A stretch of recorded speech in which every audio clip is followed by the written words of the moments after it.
What up, internet? Who you are, where you be, where you at, what you see. This is Pop Cult Parent, the podcast where we watch some old stuff, some new stuff, but it's always good stuff. I'm one of your hosts, Mark M.F. Jones, and I am joined by... Mark, I am shocked. I am shocked that this is the intro you want to do. I was expecting you to do a Batman voice. I am shocked, or at least Commissioner Gordon. You know, I was going to do that, but I was like, that's what they'd be expecting. You know, hey. Oh, I got stars on my podcast, you know, like. Yes. Anyways, hello, this is Niels R.Y., aka Enough from the Clown. Yes. And this is Shannon, aka Bump them other naysayers, because I'm down for my naysayers. Awesome.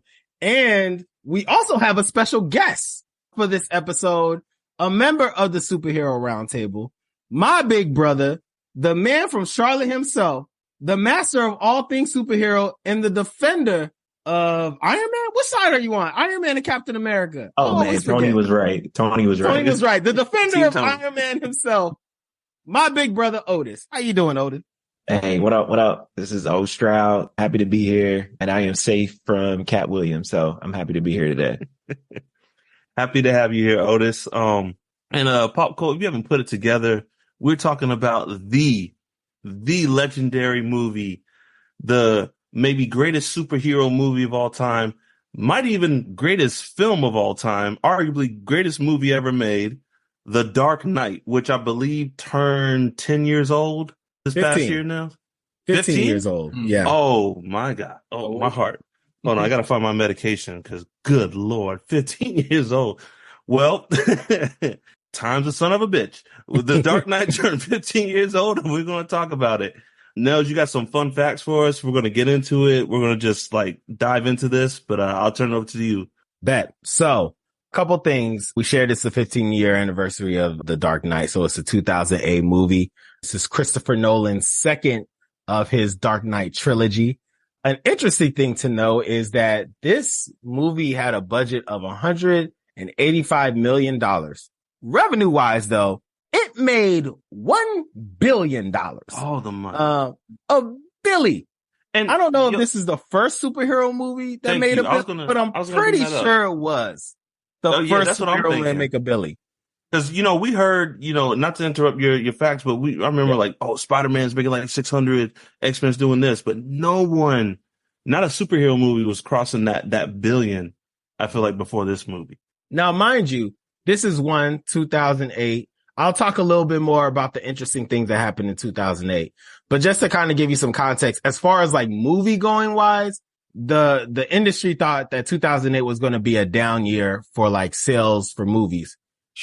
And it kind of was, except for the fact that 1/6 of the box office sales in 2008 belonged to The Dark Knight and The Dark Knight alone. 1/6 of the entire of tickets sold to movie theaters was just The Dark Knight. So just to kind of give you some context on how big of a deal it was, there's that.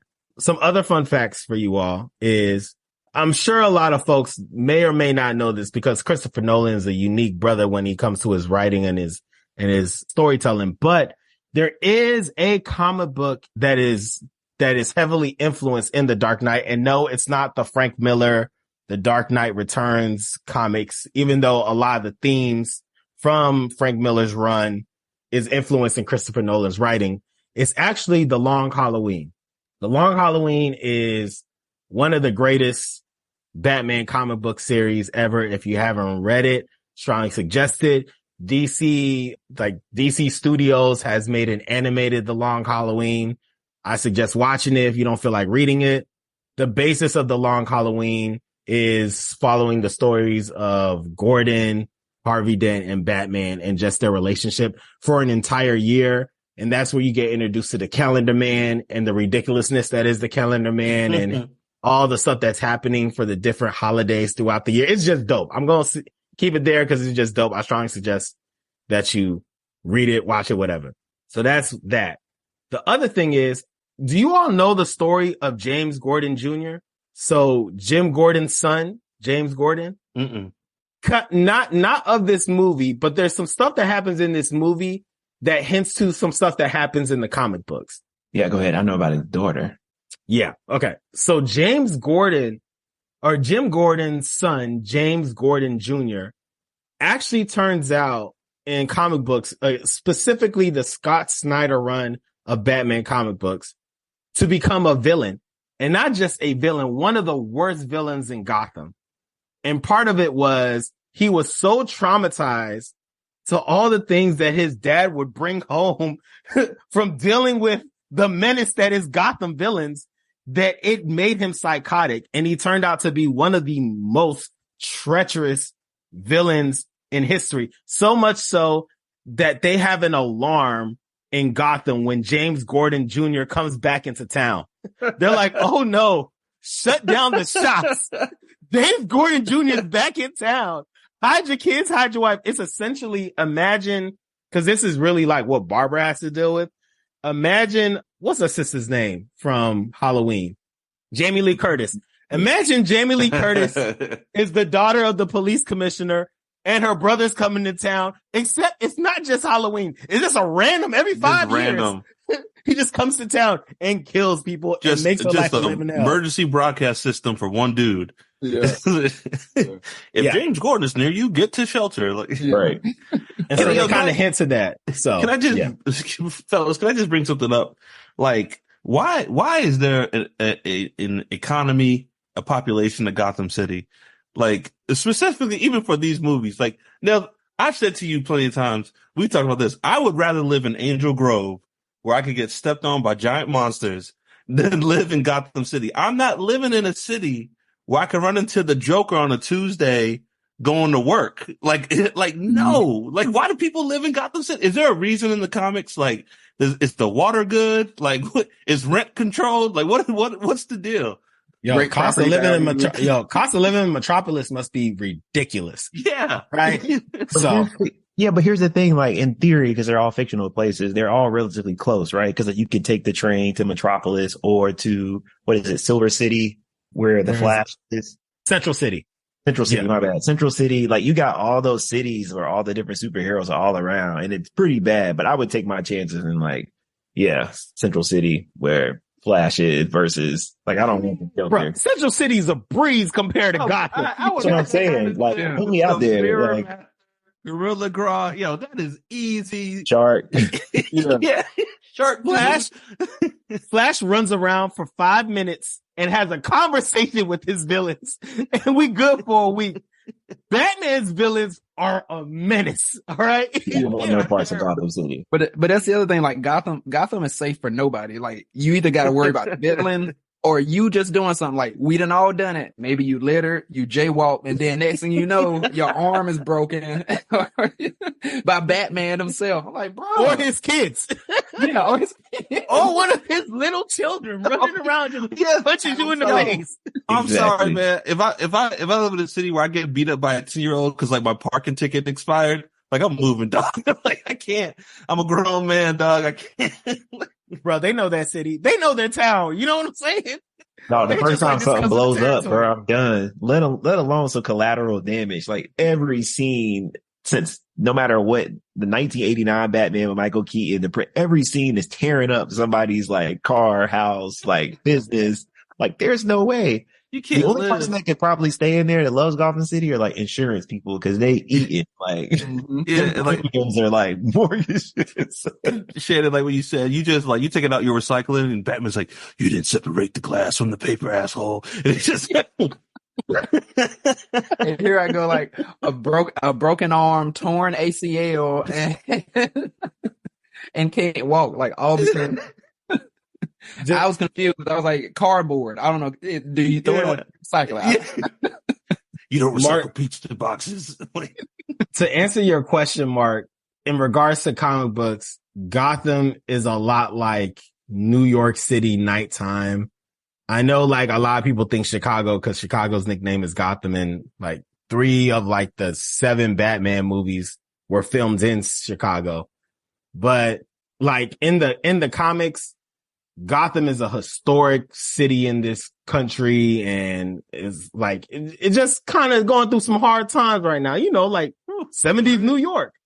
But the thing is, like, Wayne Enterprises is headquartered in Gotham, and Wayne Enterprises is like the equivalent of Google in our world. You know what I'm saying? It's like, it is a business. So it's the jobs. You got to go where the jobs are at. That's what I'm saying. And like that, LexCorp got an office in Gotham, right? You know what I'm saying? Like Queen Enterprises got an office in Gotham. Like all these places got an office in Gotham, got their banks in Gotham because Wayne Enterprises is headquartered in Gotham. And it's like the second biggest company, or at least the second wealthiest company in the country in the comic book. So see, there's got to be some money laundering, some bank fraud, because you can't tell me they can't do business in Metropolis. Nice bright sky, clean sidewalks, a Superman watching the city, and not just a crazy Batman. I'm not doing it. And I know this is Dark Knight, but if you think about, the last Batman with Christian Bale, you think about it. Remember, it was like their version of Wall Street, right? Remember when like Bane and them came and took over? Like that's equivalent to, I guess, New York City, Wall Street, like the heart of the stock market, the business and everything. So I see what you're saying, but still not worth it. Facts. Not worth it. So going back to the fun facts, last thing I have for you all is just some of the recognition. I'm sure you all may know or remember this, but The Dark Knight won 2 Oscars. But in addition to that, it also won Golden Globes. It's won the People's Choice Award. I even think Heath Ledger won a African American Industry Award. Do you know how good you got to be a white boy to win an African American Industry Award? Throwing that out there. And last but not least, The Dark Knight won a Grammy. Oh, a Grammy. Man. It's 2 things away from being an EGOT in itself, a movie. So he got a Soul Train Award, is what you said? The equivalent of a Soul Train Award. Oh man, they had Heath Ledger on the cover of Jet magazine, dog. Do you know how good you have to be? It wasn't like he was like playing anything anonymous with black culture. It was just like, nah, black people really think he did a good job. He did a really good. That boy's good. That boy is good. That's it. That is it. It's amazing. Oh, that's the ultimate cookout invite, dog. Just like nothing to do. Like, nothing to do with black culture. Like, just the Joker. He just played the Joker, an evil white guy. And mind you, there were black actors in The Dark Knight, several, who did great jobs. Morgan Freeman was in it. Nominated. Yeah. NAACP needs to call Morgan Freeman to come collect. Oh man, Morgan Freeman, one of the best actors of all time. They're like, nah. Get the Heath Ledger. That's the one. That's the one. With a 2-page feature in Essence. But yo, even with that, I was just going to mention, as you mentioned, black actors in there just really quickly. I was like, Michael Jai White was in there, and I'm like, yeah. We can maybe get to this later, 'cause I know you're doing a history, but just a question to ponder. Is this the only movie he's ever died in? Like outside of, technically Spawn, because Spawn technically died in Spawn. Yeah. Yeah. But I was like, bruh, this might be the only movie he's ever died in. You know what, Shannon? You might have a point. Yeah. I can't. You might be right. Yeah. You might be right. Now he's made some movies that a lot of people haven't seen now. Yeah. He's he got some B movies in there. We don't know about those, but as far as the ones that we do know, I don't think so. I'm sure there's a Blood and Bone. Any other one. Yeah. Blood and Bone 7 or something. You know, and I showed you the picture. This brother is in Ninja Turtles 2. For a hot second. Ninja Turtles 2. Yes. For a hot second, when what's his name? Kino is trying to join the Foot Clan. He's like in the background, just like doing his thing, chilling, but he's right there in the background. Wow. I got to go back and look at that. Yeah, dog. It's a blink and you'll miss it, but he's right there. Oh man. He's been grinding. He's been working, dog. Yeah. Turtles, Batman, Spawn. Mm-hmm. So to round out fun facts, I more so just want to turn to I believe the first thing we should discuss, which is how we reacted to this movie when we saw it. And to do that, I want to paint a picture for the pop cult. I'm sure the majority of the pop cult is familiar with The Dark Knight and remembers 2008, but I just want to reiterate something because you may have forgot. Prior to The Dark Knight coming out, y'all need to remember this. There was a good 6 to 8 years without a good superhero movie until Blade came out. right? So we went a span of, I mean, you know, and the bad movies were Batman movies. We just had 6 to 8 years of just bad superhero movies. And then Blade came out, and Blade was, as we all know, Blade was phenomenal. It led to X-Men. It led to Spider-Man. And at the time, Spider-Man 2 was one of the only movies we said that could rival the original Superman and the Tim Burton run of the Batman movies. Mm-hmm. And then 2008 happened. And in 2008, that 1 year, which again, society, like the industry thought it was going to be a down year for movies. We get two of the greatest superhero movies ever. We get Iron Man and The Dark Knight. And now and The Dark Knight won Oscars. You know what I'm saying? And arguably, this is still a part of the fun facts, even though we know this. It's not just that The Dark Knight is arguably the greatest superhero movie ever. Mark, you already said it. It's on the list of the best movies ever. If you look it's in the discussion for the best movies ever, a superhero movie, which a couple years ago, we weren't even making good ones, to a point where like we are now if it wasn't for The Dark Knight, if it wasn't for Iron Man in the year of 2008, I said it once and I'll say it again, we would not have had the MCU. Nope. The MCU, the 10-year span of the MCU would not have happened. It's because of this year that 2008 year that we were able to experience what we all just finished experiencing. The other thing I want to quickly add, if you think about the year 2008, that is the year like when the recession hit again. So you got to think about like the country overall, like people are holding on to their coins. People are losing jobs. Like people are getting job offers rescinded that are coming out of school. The housing market is about to fall on top of itself. So the idea of taking money to go to a theater to watch a movie is even more of a big deal during that year than it is now. It isn't just like money you can throw away. It's like, I really got to go see this thing, do this thing. So I think it's even more of a crown that it can hold because people were spending, quote unquote, their hard earned money to go see it. It wasn't just like another thing to do. And I think that's something to factor in as well. It gives it even more clout. Mm-hmm. Yep. And like one thing I want to say is the influence, and I'm going to say it was good and bad. Hollywood took some very bad lessons away from The Dark Knight. And y'all remember there was a span where everything was like, we'll make our Dark Knight version of this. We'll make it like The Dark Knight. And they were not nailing it. That being said, like it set a platform for like, you can take these stories seriously. It doesn't have to always be campy. Like even, I love the Raimi movies. They're a little campy, you know, but that's cool. That's their thing. But like, you can take a grounded approach to these characters and it will work.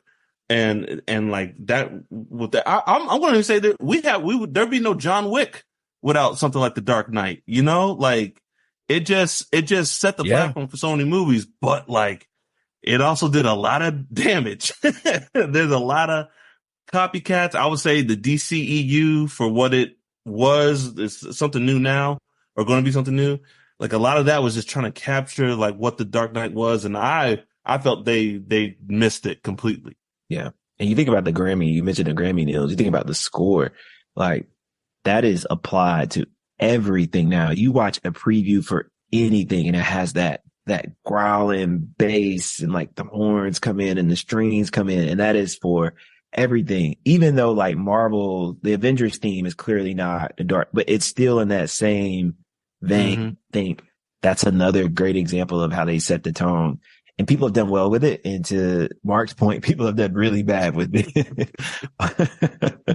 Facts. So I'm thinking, y'all, just thinking back to 2008, walk me through your experience. You just walked out of the theater and just finished watching The Dark Knight, or, you know, home. I don't know how you watched The Dark Knight the first time you watched it, but what were your feelings and thoughts as you just took in this cinematic masterpiece? I'll go first right quick. I was like, we back, baby.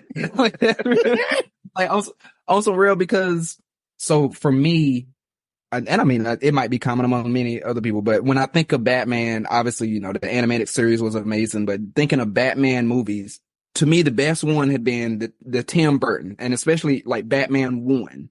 And then, you know, you had Batman Forever, Batman and Robin, and they were like a little goofy, but you know, for me, I'm like, I love superhero movies. I was going to watch them anyway, but I knew they weren't great. It was still that original, Tim Burton version Batman. Loved it. And then, like you were saying, there weren't a lot of great superhero movies after that. And just to see that, I was like, I have seen something amazing that I honestly, I feel like I cannot fully comprehend this right now. Like, I know what I saw on the screen. This was great. And we can talk about this and the action and the message, but this is something bigger than what this moment is. And that's, what I felt like leaving out with. Guess I was right. Oh, what about you? Man, I just looked it up again. So opening weekend was July 18th, 2008. So it was summertime. And I know I saw it with my brother. I remember walking out. Well, one of the things I think I whispered to him was, I was like, everything looks so nice. And if you think about it, like even you think about the Tim Burton Batman and stuff, which is, dope. But all of it, you could tell like the set was like a set that somebody put together, but like these are like real buildings and like real hospitals and like the scenes and the shots. I'm like, this is a real city that they tore up, like in my mind, I'm thinking that. So that's number one. Like they really took this thing serious, like a big deal. That stuck with me. And I think the thing I took away from it was they really gave us more than what we asked for, because you go into it, at least I did, about the Joker. And so you're like, it's the Joker, right? And then you get Two-Face on the back end of it, right? And you're like, nobody saw that coming, right? Nobody saw it coming. Nobody saw that coming. And I think about that and I'm just like, man, they gave us like a bonus. I felt like we got like a movie and a half. So I thought that was great. And then the last thing I was like, this can go so many different directions now. And I was like, I gotta go see it again because it was just so amazing, man. It was a masterpiece. And I was like, man, they got it right. And to you guys' point, it had not been a good movie. Like, I love X-Men. Like, that's like my superhero, like 1A. And those movies were not that good. I tried to be really passionate about them, but then after seeing that, you realize that like those movies were not good. And then you like, it changed the grading scale. Oh, right. It did. I was like, damn, I've been like really giving mid like these awards all this time. And they were not that good. So yeah, the bar just like went up. That's real. Mark, do you want to tell the story? Do you want me to tell the story? Well, we saw this together, right? We did see this together. Okay. Let me go. Cause all right. So me and Nels and a bunch of other people saw this movie. And I remember I was like, correct me if I'm wrong. I was like, yo, Dark Knight's coming out. Who's coming to see it? And it just, the text, like, I'm coming. And I was like, cool. I'm buying all the tickets. Pay me when you get there. Like, I don't care. Like, this is the event of the summer. We're all going to, it was like $90, right? So I was like, I hope y'all coming because I'm going to be out $90. And I remember it was like that Seinfeld episode. I saved, like Otis said, I saved like 10 seats. And I was like, entire seats row. taken. I was like, them kids forced out, seats taken, take it. I think you had to like get a jacket at one place like here. Down there. And he was just like moving like this. And at one point you just stopped caring. You're like, all right, you get here. If you don't get here, your seat's gone. I don't care. But we all got there and it was a blast, man. And just like I said, when I saw, Into the Spider-Verse, my reaction was I was like, that's a movie. That is a movie. Like, that is why I pay money and pay for this $18 popcorn and soda to see stuff like this. Like, blown away.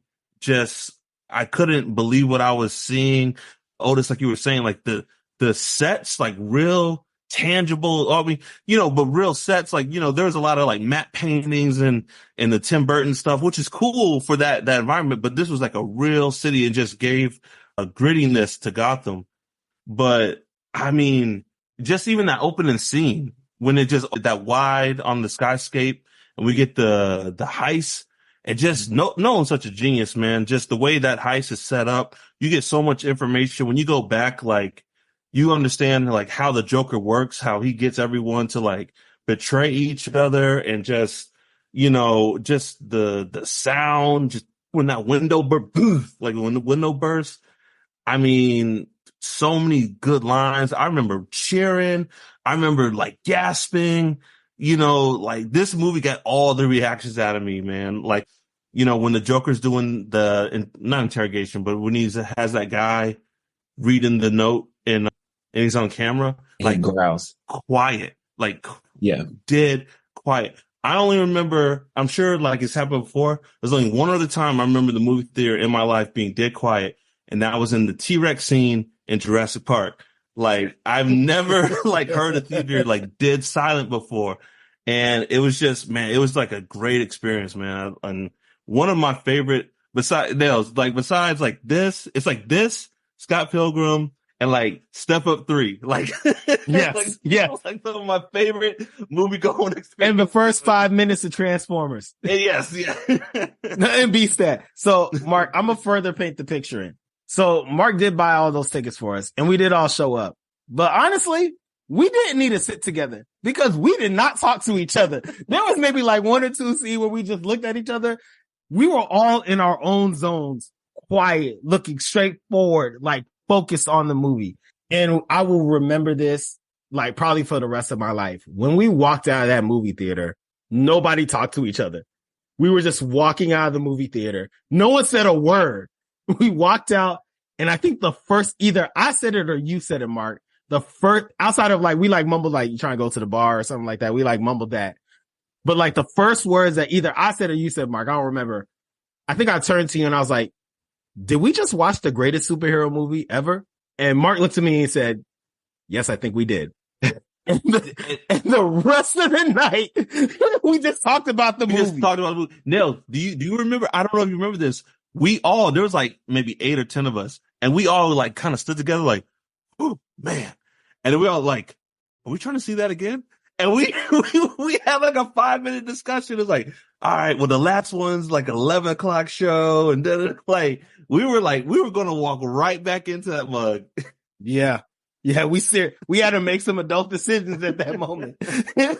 We're like, dang, a couple of us had work the next day. It was real. So like, yeah, man, it was a thing. It was a thing.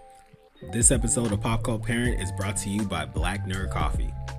Black Nerd Coffee was started by Elliot and Annie, 2 HBCU grads who became obsessed with making the perfect cup of coffee you can enjoy black, no cream or sugar. In their journey to create the perfect cup of coffee, they wanted to learn as much as they could and share that knowledge with their family, friends, and community.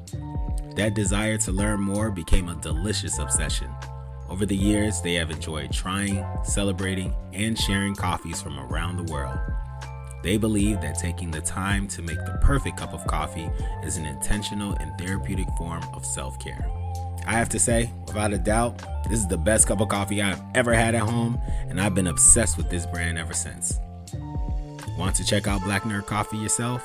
Head to blacknerdcoffee.com and use the discount code POP20 to receive 20% off of any 12-ounce single origin coffee.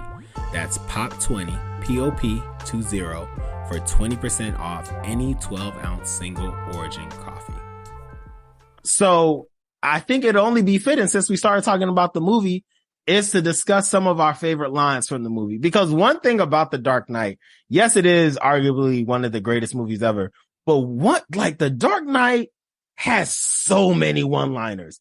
Like ridiculous one-liners. And like almost every character drops a dope one line. So I'm curious on what are some of the lines, or even if there's like a scene in particular that you're like, that really sticks to you. What is that? And I'll actually start for y'all. And it's this. Harvey Dent said it, and then Batman ended the movie with it. You either die a hero or live long enough to become the villain. Mm-hmm. That bar to me is if I wanted to describe what The Dark Knight was, like the movie, what the Dark Knight movie is, it is that. If I want to describe Batman as a character throughout his entire comic book run, it is that line right there.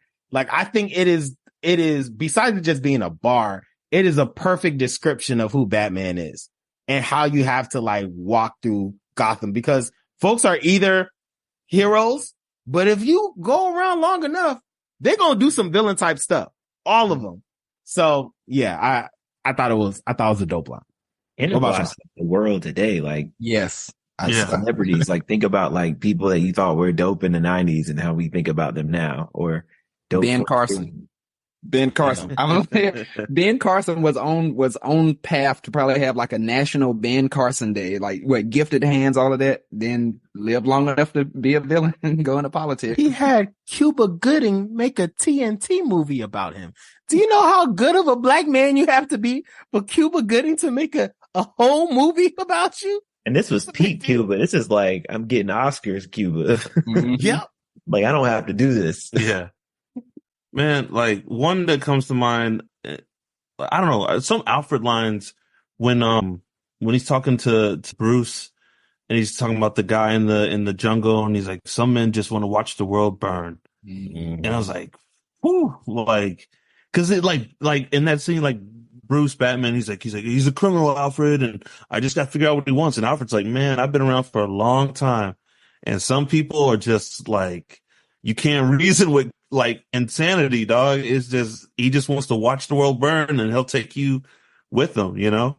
Yeah. Which is wild. That at this point, he was probably Batman for like, what would y'all say? Like 2 years or so. I think he mentions it in the movie, but he was hitting the stride with Batman and like, he kind of got it figured out. And then he runs into this force. And this is the first time he met someone that was just like utterly psychotic and just like desired chaos. And he had no idea what to do with it. No. Yeah, that's a dope one. He thought he did. The thing is, he thought he did at first. Mm-hmm. He thought it was a very linear path, just like every other one. And then that's a good quote from Alfred as well. Alfred has this one. Yeah, he got some dope ones. Yeah. Mm-hmm. Another one for me is when they were doing the interrogation scene where this is Batman and the Joker in the interrogation room. Just something so simple as Batman was throwing him against the wall, beating him, and Joker says, "You don't have any, or you have nothing to threaten me with." Yes. Something like that. He's like, you have nothing to threaten me with, nothing to do with all your strength. Yes. And that's like that's like a thing said, but like when you think about that, I'm like, what do you do with somebody like that? Where it's like, they're going for chaos, whatever it is they want to do. And even this is essentially a person who has nothing to lose. Like, what do you do with that? And I know sometimes we talk about it or in general, in the sports world, we sort of think about it in the positive. Like, this team wasn't even supposed to be in the playoffs. They got nothing to lose. And, you look at it like, wow, like they could be a Cinderella story or whatever in a positive way. But what do you do when it is the reverse, something in the negative? This person who, I'm here to do bad and there's nothing you can threaten me with. Oh, you're going to put me in jail? Like, not worried about that. There's nothing you can take away from me. I don't care about the things that y'all care about, like money, loved ones. I'm just here to, like you say, watch it burn. Like, what do you do with that? And so to me, that was a bar. Like, you have nothing to threaten me with. Yeah. It made him really dangerous and you couldn't figure him out. And it was different from the way that we saw other Jokers, from cartoons to even the Tim Burton one. Cause even when it was Jack, playing Joker, it was like, he was still like about money and like getting his revenge from the mob that threw him into the pit to begin with. Like, it was a little bit of like, okay, this is what he's going after, right? Or he wants to kill Batman at least. But like the Joker wasn't even, I think He's still a gangster though. Yeah, he was still very much so a gangster. He was just a goofy gangster that you couldn't really understand. Yeah. Exactly. And there was like a quote, like I think in that same scene when he was like, "Do you want to kill me?" And the Joker was like, "No, I don't want to kill you." He was like, "I need you." Like, you can. Yeah. He's like, "I don't want to kill you." Yeah. What do I do without you? Yeah. A quote that stuck out to me, obviously, like the famous one everyone says is like, "Why so serious?" Like that is, I mean, forever. Like that whole scene, he explained it, and then he talks about the scars because that's the first time we've seen the Joker in that way. Like before, the Joker was just, lipstick and some makeup and it wasn't like a thing, but like this dude had literal scar. Like that was just like the storytelling behind it. And it showed, in my opinion, how it wasn't just the goofy Joker. It was this rage because he went from like, ha ha ha, telling this story. And then he said it again and he like growled and did that like very angry, deranged thing. You just like, yo, like it gives you chills. So that's one. The other one I think about is when Alfred's really trying to put Bruce on the game, and Bruce is really not picking up. And he gives him that story about it was like some bandits or something like in the forest. And, he was like, we couldn't figure it out. And so he was like, what did we do? Like, did you catch him? And Alfred's like, yeah. And what did you do? He was like, we burnt the forest down. Like, that was so chilling when he said that. Yeah. Like that's the only way we could have dealt with this madness, was just to destroy everything. That's the only way we could win. Right. And like, he was trying to put him on, you're going to have to do some stuff that that's outside of the code of the game, like for you to win this thing. Yeah. And then it was like the one towards the end when pretty much like Batman was like, sometimes people deserve more than the truth. They deserve to have their faith rewarded. That was deep to me. And like at that age, cause like it's like 15 years ago, I was like, nah, bro, you gotta tell the truth. But now like I'm older, and I'm like, man, just let people live in the lie sometimes. Yeah. But it's interesting because in the next movie, I feel like the movie punishes Gordon and Batman for making that decision. Yeah. So it's like, what are you trying to say? It was the right decision though. It was the right decision. Yeah. Cause that was what they had 5 years. Think about this. 5 years of peace in Gotham. In Gotham City. In Gotham City. It's like a century. He didn't have to dress peace. up as Batman for 5 years. I've read a lot of Batman comic books. I've read a lot. There has never been a time where he went 5 years willingly, 5 years willingly, not dressing up as Batman. Like either someone breaking some collarbones on the in the low. Lead that. It was secret. This is the no smoking section. He might put the belt on, you know what I'm saying? Do a little light work. Nah, he had on the work. He had on the trench coat. He just put the collar. Yeah. Choke somebody out. No bicycles on the sidewalk. Yeah. Man, yeah. Yo, one that I really like, and it just like, I don't know why it stuck with me, but when I think it's after they think Gordon's dead, and Bruce is like, what would you have me do, Alfred? And he's like, endure, Master Wayne. And he says something like, take it, like they'll hate you, but that's the point of Batman, And I was like, dang, it's like you can't you can't give in to terror. Like you just can't, and they will hate you, but this is the right thing to do, And then even Dent says something at that press conference where he's like, the Batman will answer for his crimes, but to us, not to this terrorist, And then, this was only a couple years. We were still like fresh 9/11 was in people's heads, and you know what I'm saying? So like this definitely was hitting home for a lot of people. Mark, I think to your point, like I will say with this Alfred, at least compared to all the live action Alfreds, this Alfred really got the idea of Batman. And was coaching him and leading him and guiding him towards the idea of what Batman could do. Like he kind of got it versus like trying to get him to stop, just being like as an advisor to help him solve the crimes. It was just like, nah, I know what you have to become. And it pains me because I know you have to become this thing, but I'm gonna at least tell you how to do it, because this is how the idea that you said, this is how you actually get it done. I don't think there's been an Alfred to ever do that on that level anyway.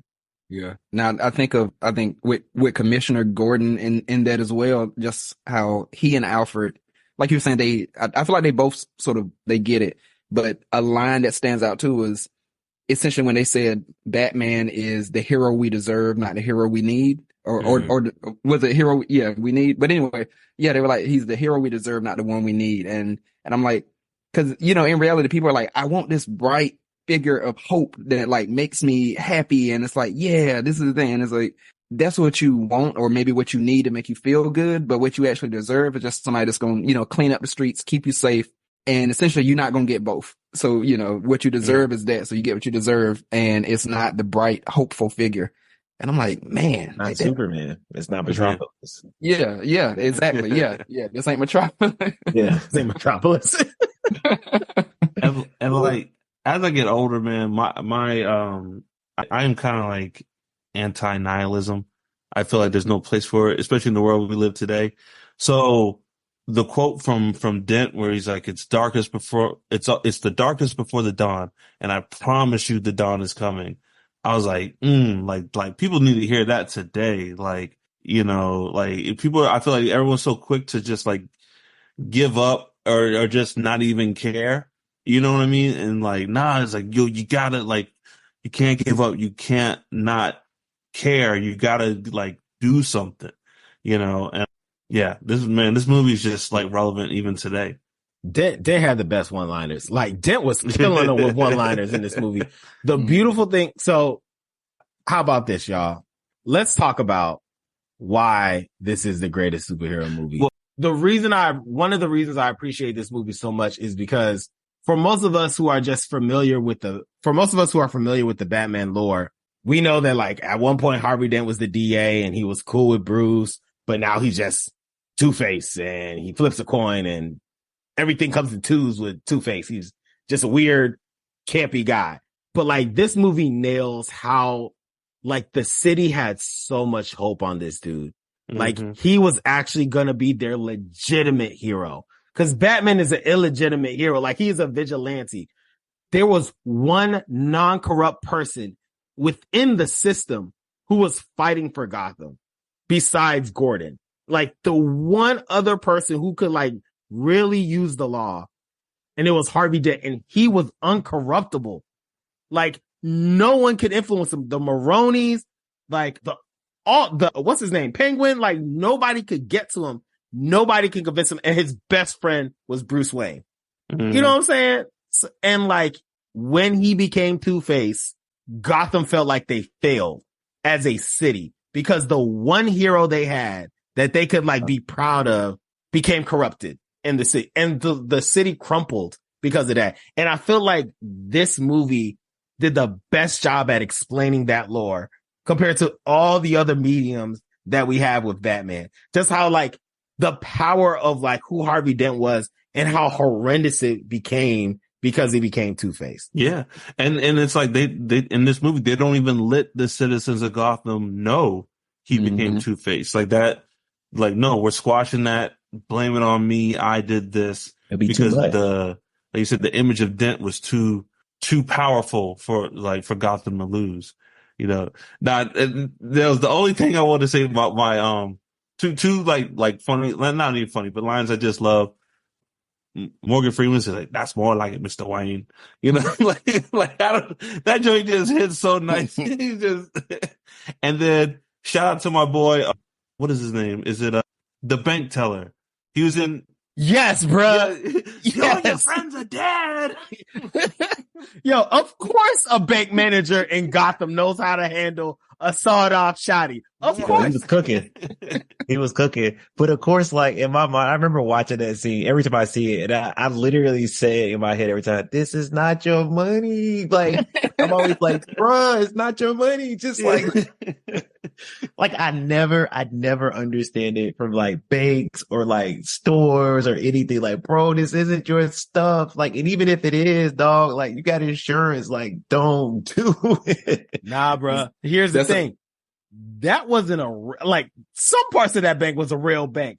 That was the stash spot for the gangster.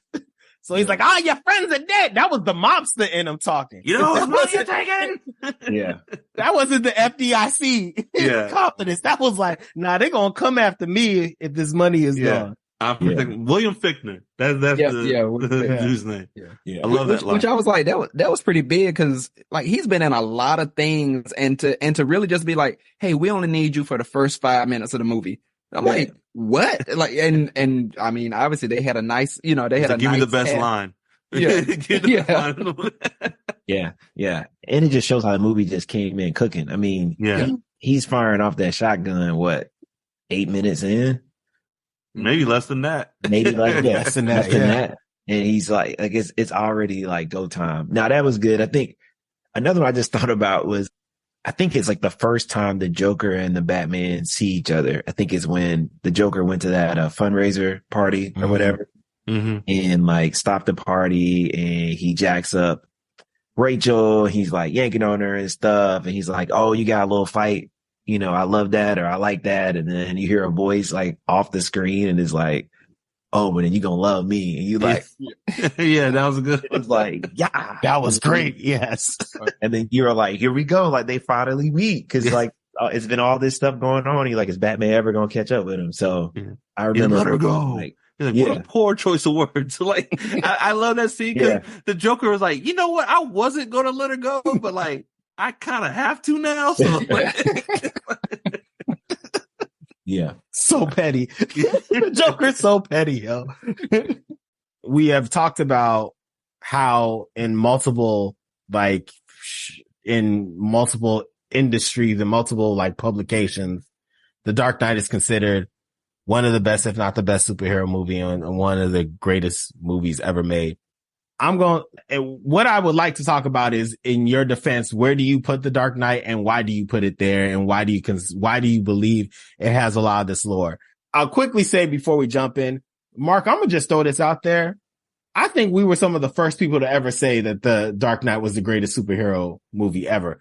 Like, we said it out of the theater and we said it proudly for at least 2 years before I think I started hearing folks being like, you know what? I think it is the greatest movie ever. For like a decade, it was our like standard. We walk out of a movie and be like, you know, that was good. Wasn't no Dark Knight. Yep. Yep. That was the standard. Like, yep. That became a phrase, a catchphrase after a movie. Marvel movies, you know, Avengers. We're like, man, that was good. Wasn't no Dark Knight. Mm-hmm. Which is tough because I'm like, when we look at that standard, it's like this dude can hoop. Like, he's in the NBA superstar, but it ain't Michael Jordan though. You know, or it ain't LeBron. Like, just to calm you down, set your expectations straight. He's great. He's not the GOAT now. He's great. Yeah. But like legit, it could be, you know, whoever else is dropping 30 points a game, this and that. And it's like, and yet still, it is not Jordan or LeBron or. But I feel you on that though. Like that. I think some of it too, and this is not taken away from The Dark Knight, but I think the other thing about it is the advantage is you're first.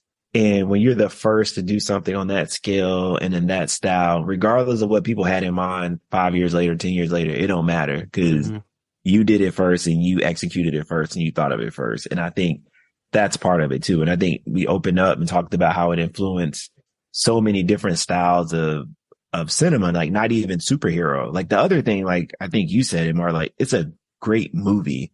Like take superhero out.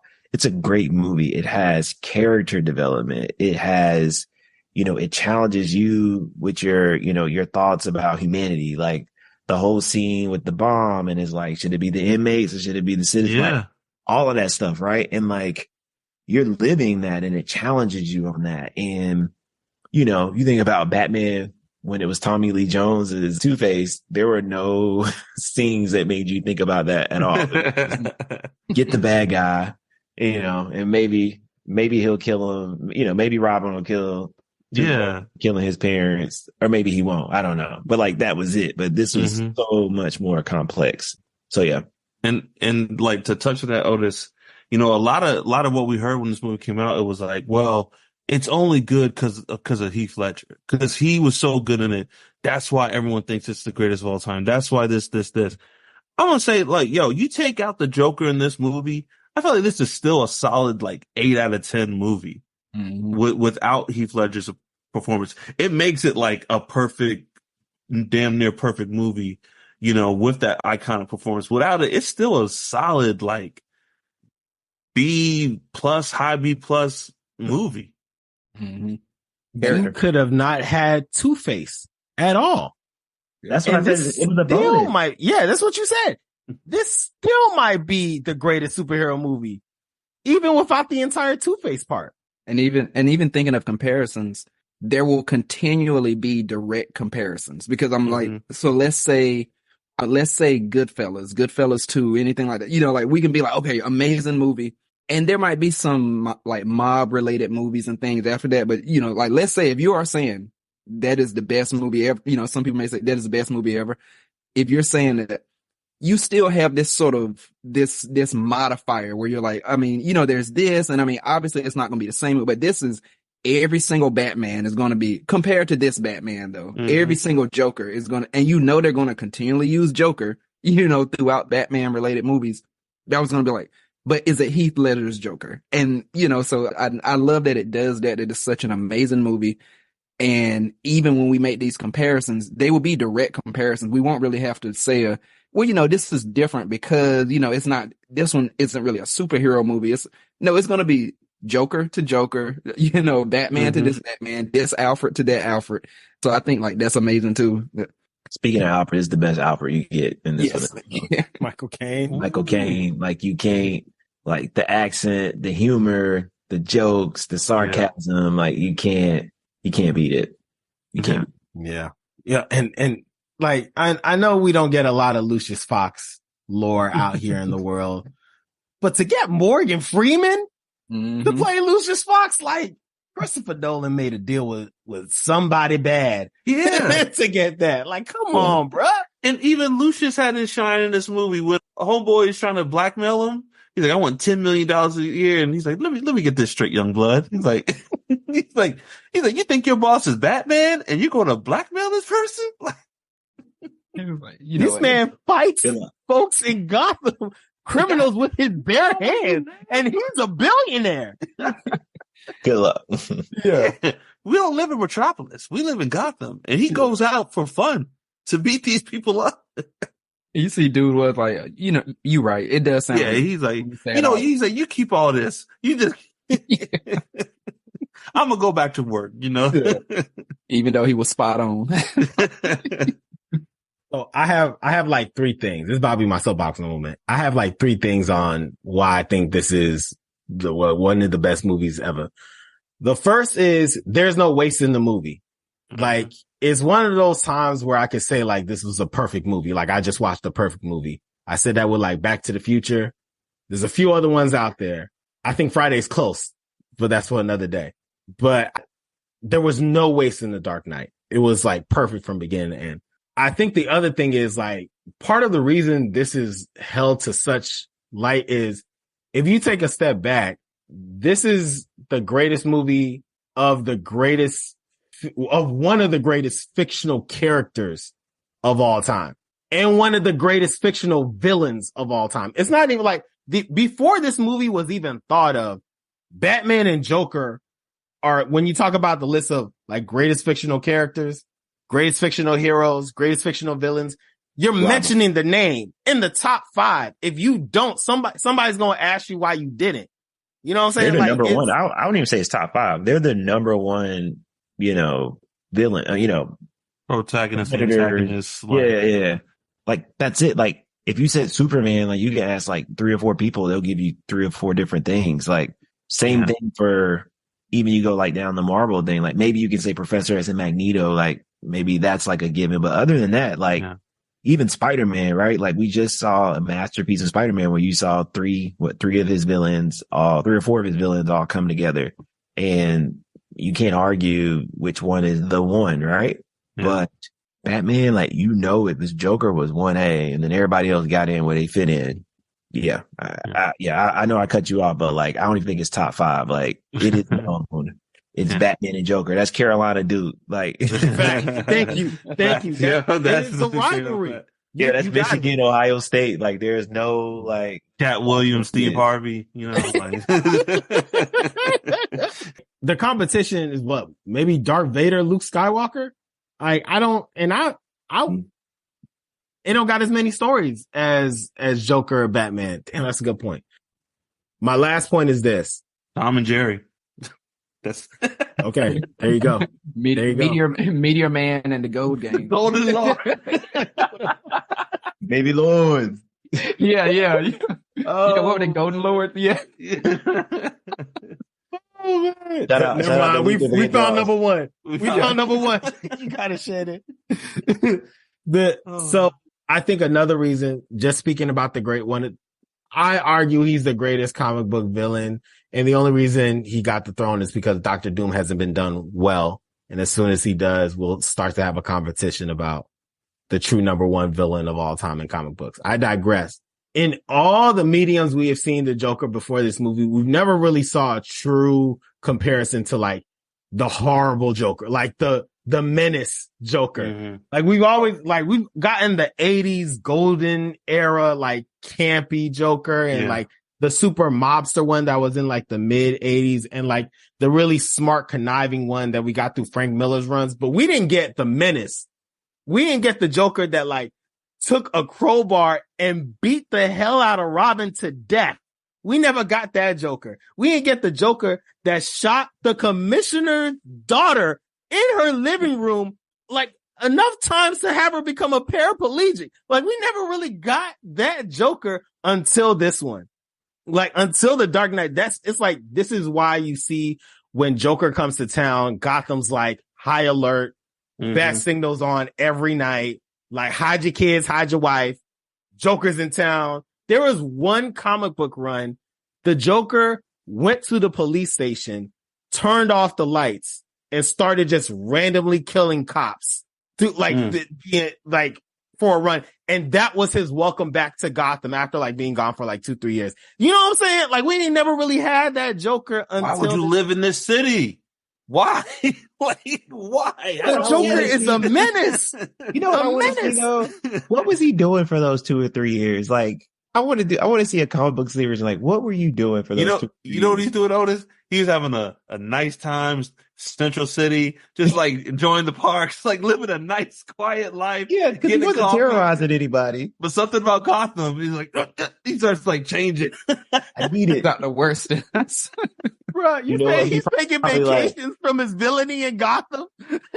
He probably driving in Central City and he accidentally cut somebody off. He waiting for somebody to honk the horn and yell at him, and then they're like, "Oh, it's okay." And he's like, "This ain't right." You go back to Gotham where people are. He sees his superheroes in broad daylight with actual superpowers, being nice and friendly to everybody, smiling. At night, there's no crime. Everybody just home sleeping. You know what though? Low key, that is a big curveball. I didn't even think you're right. Like Batman has no like superpowers. So that's also like, it's like man on man versus everything else. Yeah. Seems like Gotham ain't good enough to have a real superhero. And you know, I'd be so salty if I lived in Gotham, because I'd be like, yo, you know Superman. Like you're in the Justice League, Batman. Like can you like not help us out? Step for help.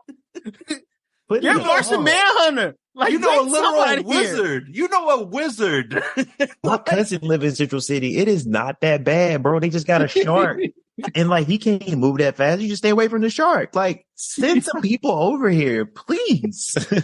I feel like in Metropolis, people are like, oh, Superman at it again. Look at him fighting the parasite. And they just like. For what it's worth, though, like, you know, Metropolis, you can get some collateral damage that can ruin your day too. Like, when it's bad, Metropolis coming. Bad. Yeah. Bro, it becomes a war zone when Superman fights, and you don't know when it's gonna end. Spaceships regularly come to Metropolis.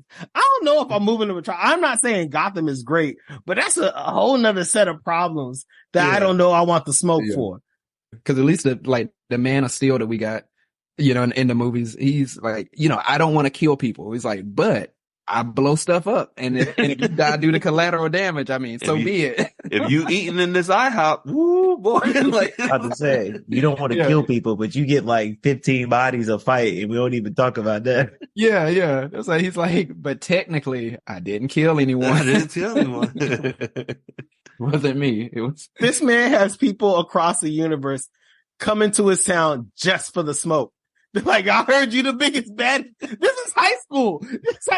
You got the hardest, angriest brother from that high school coming to your high school. See me. Like, I heard you on my. But you know what, Nels? I feel like in Metropolis, I feel like there's an infrastructure for that. There's probably like bunkers, you know, Star Labs or something. But like, I'm like, yo, you taking your son to a baseball game in Gotham, and all of a sudden like, hello everybody, you are now. Like, you're like, come on, bro. Like, this is my visitation. This is the only time I get to see my son now. I know. Yeah. Like, I know we talking Dark Knight, but like with Bane, like the whole stadium went in. Like I'm just trying to take my son to a baseball. I get one day a week. You know how much I saved up for these tickets? I just saw Hines Ward take it to the house. Yeah. I can't even. What would have been bad? It's like, bro, this was a preseason game, too. Oh, man. It was a preseason. You know what? Let's go to that restaurant for little Kiki's graduation party. It's like the Riddler. Like, damn. I'm just trying to live. Dog, I'm really realizing how salty Gotham residents are. You got towns where the superhero is a space cop who has a ring that can become anything he imagines just because he feels like he's a beast like that. Like, yeah. Where does Green Lantern live? What's its city? Cape Coast or Coast City. That's what it's called. Yeah. So like you got, they are looking and seeing these towns with a dude who is fast, like can break the sound barrier, a literal super being. Even like London got Wonder Woman. Like you seeing these other towns have like gods, like amazing people. And your town that is going through it got a dude with team of kids that only children that only come out at night. Like I know you salty, and you got a menace like the Joker coming to town every now and then. You never know when he coming to do all that crazy stuff that I talked about. Like, come on, bro. I know they're upset.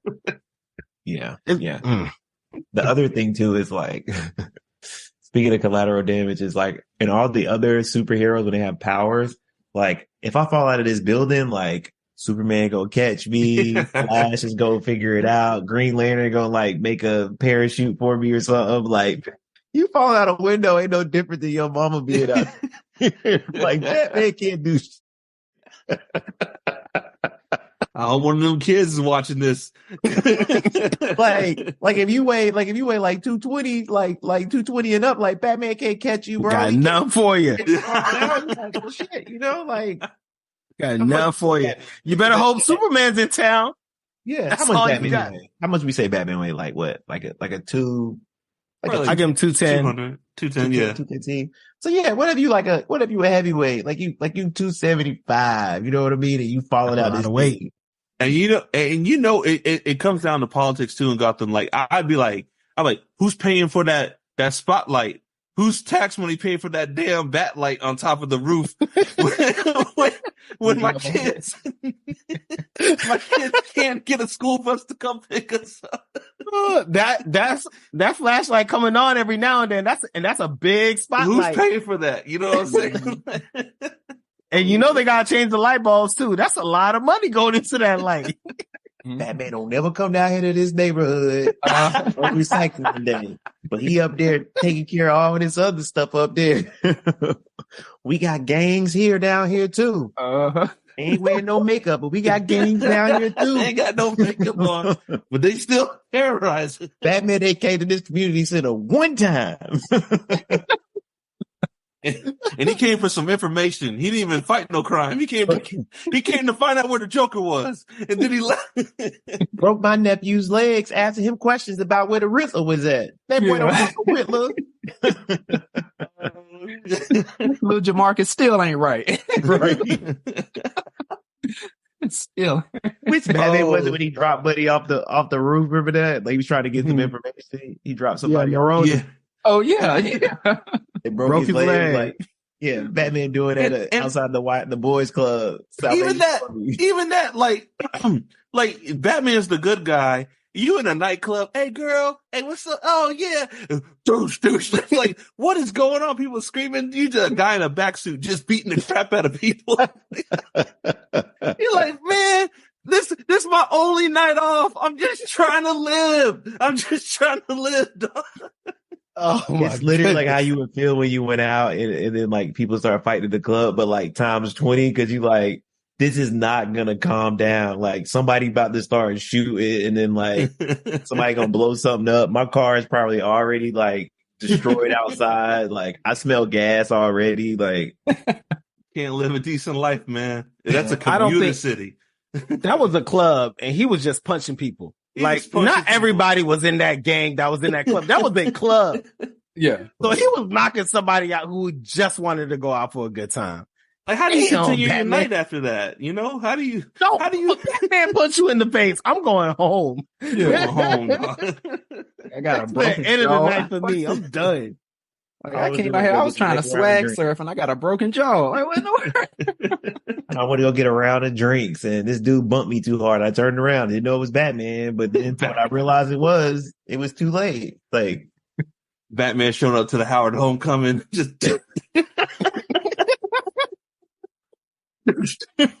homecoming step show, here for answers. ruin the whole step show. I don't care about omegas, kappas, alphas, sigmas. Then it becomes a hate crime. Green. None of them, bruh. Yo, the crazy thing is, some folks would think he's part of the show. They're like, Cut it out, damn, the Deltas are really showing off this year. They got this whole vigilante doing part of the show. Oh man, They even look scared. They even look scared on their face. Oh man. So yeah, I got one other thing for why this is the greatest superhero movie ever. And then I'm curious if y'all got anything else. The last thing I got is y'all's nephew, Ian, who is 6 years old. He is far too young to be watching this movie, but his father is Niels R.Y. So he was watching this movie with me. Ian only saw 10 minutes of this movie. It wasn't like it was like 10 minutes in the middle of the movie. He saw 10 minutes. And as I turned the TV off, just cause we had to go do something else, he said, "This is the greatest movie ever." This six-year-old, my son lost his mind. He saw 10 minutes of The Dark Knight and did not know what to do with it. So he walked away like, this is the greatest thing I've ever seen. This man grew up with he always wondered why I like Batman, cause he's grown up on Black Panther and Spider-Man. It's been that. Black Panther and Spider-Man. He saw 10 minutes of The Dark Knight and was like, I get it.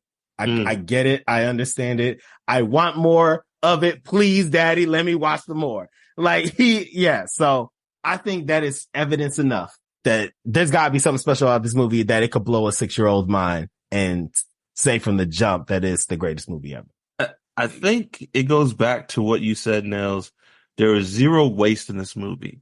Like, everything is interesting. Like, even the heist, before Batman even shows up, this movie is very interesting, very it grabs your attention. The performances, everyone in here is bringing their A game. I mean, Jeffrey Wright, he did his thing. I think Gary Olson will always be Commissioner Gordon in my mind, but it's too good. It's just too good. Like, everything, the lighting, the sets, the props, the makeup, it's just all perfect. It's just they all came to work and man, we really got something here. And it all worked. It's just lightning in a bottle, and it happens in cinema all the time. But like you say, you have the greatest superhero, probably the most recognizable fictional character in existence. And you gave him this director who, you're like, do what you want. And we've said this before, Nolan is the rich man's Michael Bay. And if Michael Bay doesn't do anything, he puts butts in the seat. So Nolan could do the same. The facts. Absolutely. And you had and Debo was in this, and even Debo, yes. Yeah. Rest in peace, yo. Debo gave us a scene. Yeah, it killed it. He whispered the entire time. He whispered. Do that detonator. So make me mad. I do what you said it did 10 minutes ago. Mm-hmm. And then he did the deep stare away and reflection. He was like, all the brothers started circling around him. Everybody's like, when that scene ended, somebody was like, scene. Dang, yes. Acting. What is it? Dang, I'm shooting gold. What was it that Uncle Phil said? The thing in real life, he was like, that was an actor. Or Yeah. Yeah, that was it. Yeah. The other thing I'll add to that, though, when you talk about Cause like some people, obviously when we talk about the greatest superhero movies, they're going to go into the MCU and you get into Infinity War, Endgame, like all of those. I do think those all have like the weight, and that's a whole different conversation for another day. But the thing that those movies have is that there was a build up to get there. And this is literally movie number 2 of Christian Bale as Batman, right? We just had, right. So, and honestly, that first one was like, hey, this is like an intro, and it was, you know, it was decent, you know, it was decent, but it wasn't like, it wasn't even like, I wasn't excited after that. I was like, okay, here we go. We got a new Batman. Let's see where we go with this one. Like, cool, right? Because by this time, we already have George Clooney, Val Kilmer, and Michael Keaton. I feel like I'm missing somebody. Maybe not. Ben Affleck. No, wait, sorry, that's after. No, that was after. It came after. Maybe that was it. It was the TV show. Adam West. Yeah. Yeah, Adam West, which is a totally different Batman. It was daytime Batman. Like all the show was always during the day, which is why it was easy for me to watch it. Scary ass as a kid. But yeah, like this really, if you think about it, it accomplished this as with no background, no help, no bill. Like we landed this on shot number 1, right? Like it's nothing, it was not standing on the shoulders of anything. It stood alone and was able to deliver on that. And I think that's another thing you give to yourself. It's almost like you're talking about sports analogy. It's like this dude who won a championship, like on his own versus dude who wins a championship with like a super team to like get there. It's a little bit of that is what I think. Yeah. And I'll say the pacing it's a 2.5 hour movie. It does not feel like a 2.5 hour movie. It's like pacing. Everything leads to something else. And that's the one thing that like most movies don't get. Like your action scenes, every action scene in this movie leads to a dramatic moment. Yeah. It never slows down. It's like, it doesn't have any slow moments. You know, when Batman first appears, you know, and then Rachel's thrown off that building, that leads to a dramatic moment. And then when Dent gives himself up in that whole chase, that leads us into, you know, the whole Harvey and Rachel getting kidnapped. It's like, it just keeps going. And I will say on a rewatch, if I have any criticisms, I do think the Dent turn is kind of quick. Like he's like in the hospital and then as soon as Gordon comes to visit him, he's like, how do you like my villain voice, Gordon? You know, he's already like kind of Two-Face already. I mean, it's fine. It works. But yo, fellas, one thing that rewatching it, I was like, man, the part when the Joker gets caught, I was like, man, I would have loved to seen like this turn kind of into a courtroom drama with the Joker on trial. And like Dent as the prosecutor and like see where that would go. And that would have been good. Yeah. I was like, oh man, that would have been nice, but we don't got time for that, you know. But if I could change anything, I was like, I would have loved to see that and see the Joker play this game and break out during his hearing. Yeah. And seeing him on the stand would have been, you know, like that would have been hilarious. I mean, it would have been hilarious because I know there would have been funny stuff like that. But like you're saying too, I think just the mind games that he would have played with prosecutor, the judge, the jury, that would have been crazy. And he gave like a speech of all speeches that would have made everybody think about themselves. I killed 25 people yesterday, but what about you? He's gonna be like, I know I killed him. You know I killed him. And I just told you I killed him. Yet you all are so stubborn. You're literally going to sit here for the next hour and debate if I did it and what to give me. And that is why y'all are the crazy ones. Like he's going to say some stuff like that. Yeah. Oh, you know, they'd be like, are we going to let him go? like, nah, whoa, maybe, you know. Get that Nino Brown speech. This thing bigger than the Joker. He would absolutely do that. He'd quote bar for bar Nino Brown. The thing about the Joker too, like his premise also was like, people ain't shit. Like that's really what he likes. Yeah. Like Bane did too, but like Joker did too. He's like, everybody's corrupt. Like, and that was his whole thing with Harvey. He's like, I'm going to prove to y'all, like, the most precious thing you have in the world can get dirty and do dirty things in this city. And no matter who you are, it's in everybody. Hence why he tried to make those people on the ferry murderers of the people in prison. Cause he's like, you think you're better than them. So you're going to push the button to blow them up, like that kind of stuff. Yeah. And it is funny looking back. I always, cause it's like, this movie saying like, what are you willing to give up? What, even Maroney is like, he's like, you got one rule and you got to break that rule if you're going to beat the Joker. So Batman's whole thing, this movie's like, I'm not breaking my rule, blah, blah, blah. And then, I don't know, I remember even seeing this, I thought it was a tad weak when his big like rule break was he made like the sonar thing, right? And Fox is like, this is wrong, Mr. Wayne. I'm like, all right, man, look, I get it. Batman's selling data to third parties, but like, oh, resign. Yeah, you're gonna, like, this man is literally about to blow up like 500 people, Lucius. Like, chill, dog. Like, he's like, I don't know. Privacy. Privacy. This is my boundary. This is the line. You ain't seen my, he said, you ain't seen my search history. Voyeurism. This is VPN, dog. He said, you don't know who I'm getting down over here, bro. You don't want to know the kind of stuff I look at night. So, yo. Hey, no bull, Otis. He was scared about getting in. So he's like, this is wrong, Mr. Wayne. And I will no longer be here. Like, people are like literally on fire. Like, help Batman. And he deleting his history. He like, putting anything that was out there on an external hard drive. It was like, I'm carrying this one. Right. Like some of this stuff I might want to look at later, but. Oh man. I would say, again, asking the question, like, why do you feel it's the best or up there?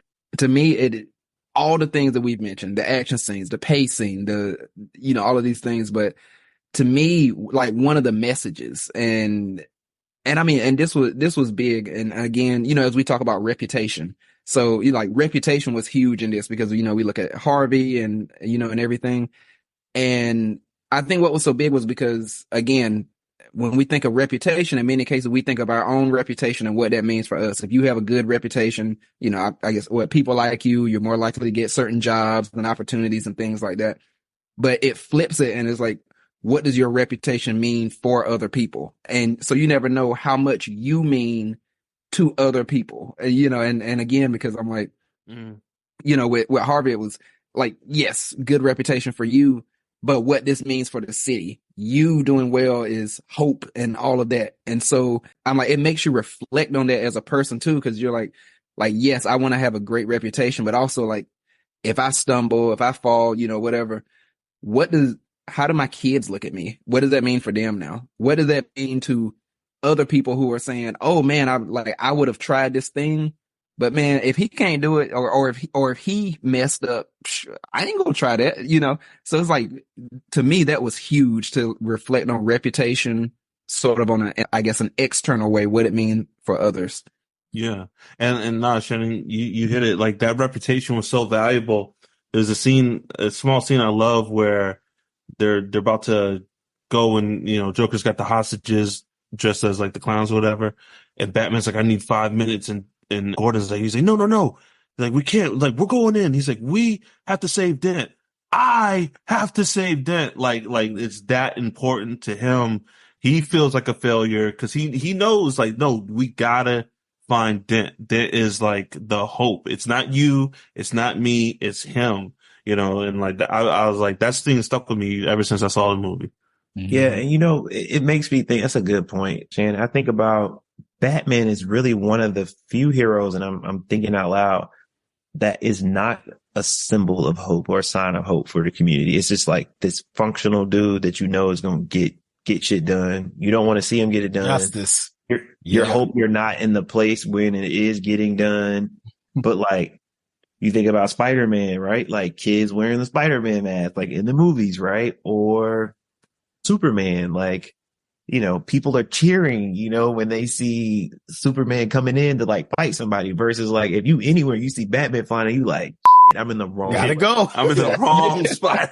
Right. Like Iron Man, Captain America, like all these the Flash, like all these superheroes are like, yeah, like they're coming in like that is my beacon of hope. And Batman was not that. And he knew that he's not that. He never wants to be that. And no matter what comic book or whatever cartoon or movie, like he never wants to be that. However, he's like, Harvey's going to be that person. And so I'm going to make sure I keep him up on that pedestal so that happens. So yeah, that's a good one. He understands. He's the lightning rod for the bigger picture, Because I remember asking you, I was like, everyone's like, Batman's a vigilante. I was like, but all these guys are vigilantes.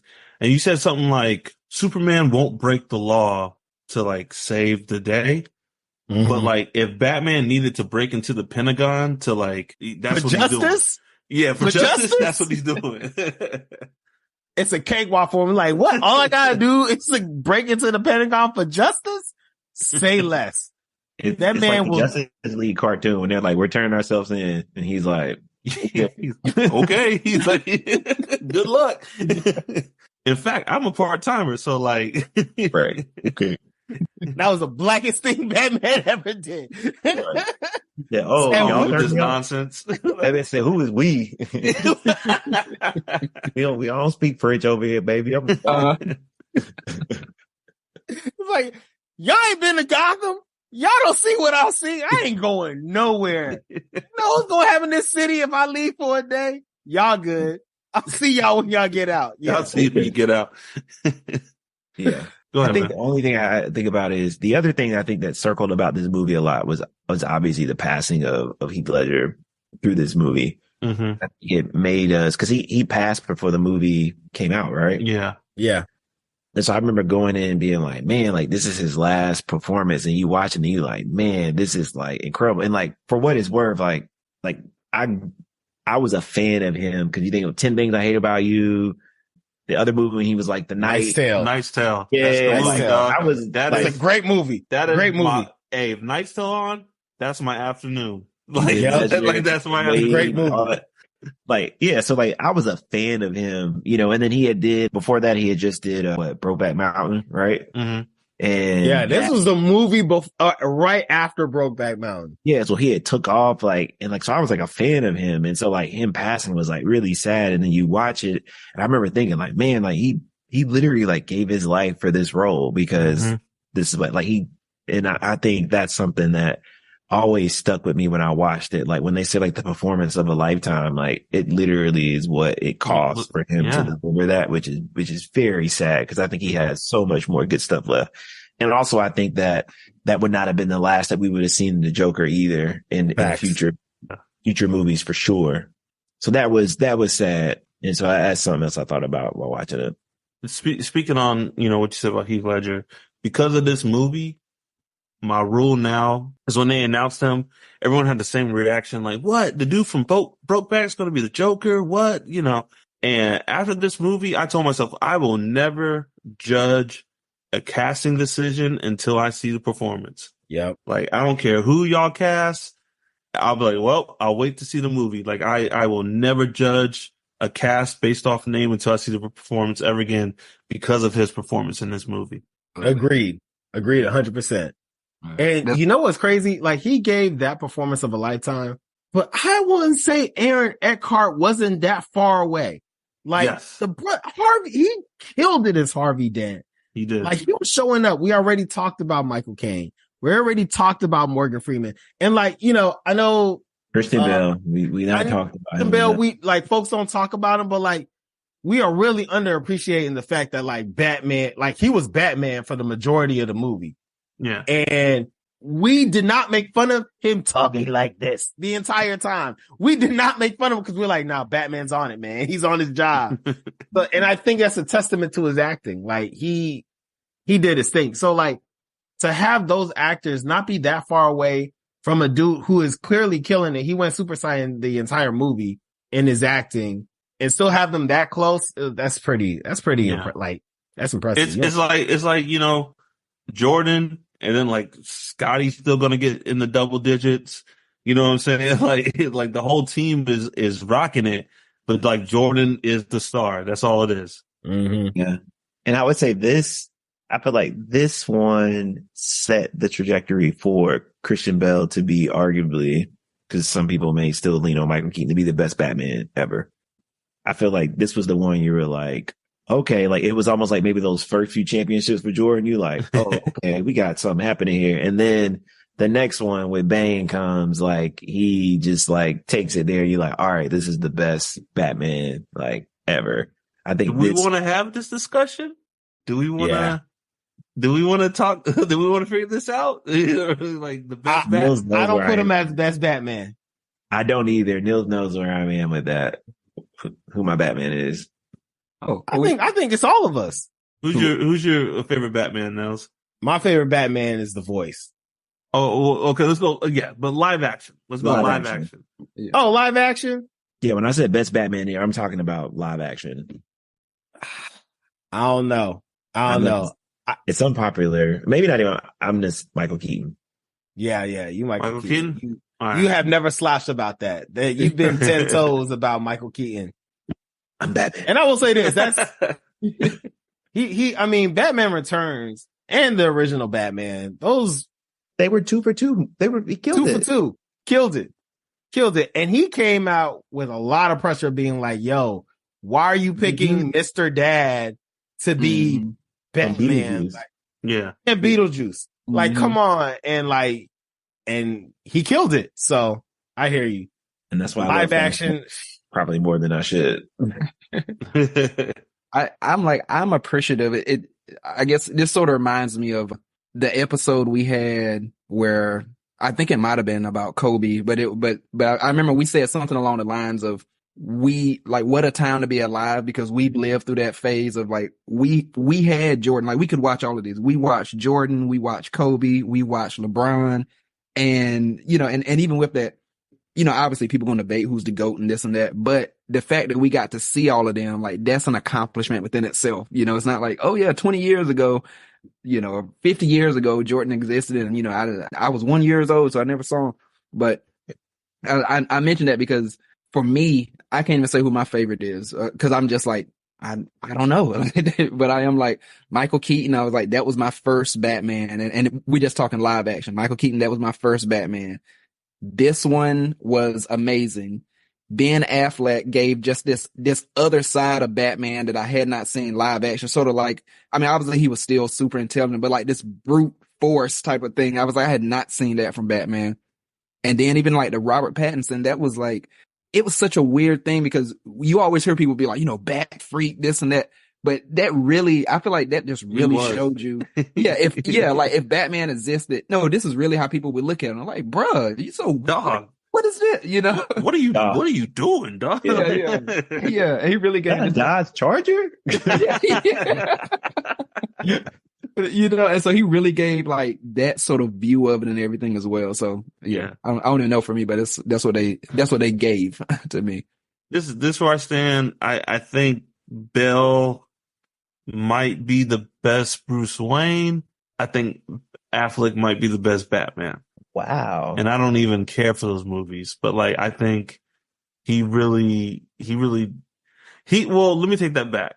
He got them both. I think Keaton, you go back, I think like Keaton does a really good Bruce Wayne. I think Bell's he's kind of like got them both really down. But I think Ben Affleck did a really great Bruce Wayne and Batman. Like I believed that Bruce Wayne was Batman. Like Keaton, when I see his Bruce Wayne, I'm like, you're not Batman, dog. Like, I don't know. It's just like, it just doesn't translate for me. But with Affleck, like I could see this guy putting on a suit and being Batman. Only thing I was thinking about Affleck is that he doesn't have a movie though. It's true. So here's my thing. He has scenes. I agree 100%, Mark. I think Affleck did the best job at doing both, like being both characters, and the fact that he did it in bad movies, but he still killed it as like epitomizing Bruce Wayne and Batman. I think it's a very impressive achievement. But I said, man, like I can't give it to Robert Pattinson. I can't, only because he doesn't kill it as Bruce Wayne, but he kills it as Batman. Mm-hmm. Like I think he did the best job as Batman. Like that is a year one Batman. Like it's exactly how Batman would be and how he like is as a detective. I'm just saying, man, Michael Keaton looked at the Joker off screen and he says, tell me, have you ever danced with the devil in the pale moonlight? Like, that is beautiful. And he was like, he was like toe to toe with him. Like, he was. Gimmicks or nothing. I know, that's man. Beautiful. But like Bruce Wayne wouldn't go, you want to get nuts? You want to get nuts? Let's get nuts. Bruce Wayne wouldn't do that. You know what I'm saying? Love Michael Keaton for doing that, but like Bruce Wayne would accidentally fall out the window, and then like come back as Batman. Yeah. But that was a Gotham City townhouse. There was no windows. He was that's why he went to the bathroom and put that tray. He was like, this is the only again, you can't even go to an art show in Gotham. You can't even go on a date at an art show. People got the mask on. Like, are you kidding me again with this shit? Little intimate date art show. You can't do nothing to Gotham. You know what it reminds me of? Probably remember Chappelle show when they did the World Series of Dice, and at the end when it was getting robbed, and the commentators would be like a little cheerful. They were like, "Well, that's the end of our show." You know, like, I feel like that's how people would be doing in Gotham. They'll be like talking and be like, "Ah, man, but yeah, bro, like I was saying though, like, you know what I'm saying? Like we gonna link up next time and like, you know, tell the wife I said this." Yeah. Have y'all seen that clip? Y'all seen that clip of the woman? I think she's in Brazil and she's like on the bus and the bus is getting robbed and she has like a decoy phone. So she like hides her phone and gives the guy a different phone. Like, yo, that's living in Gotham City. Yeah. Decoy wallet, like decoy phone.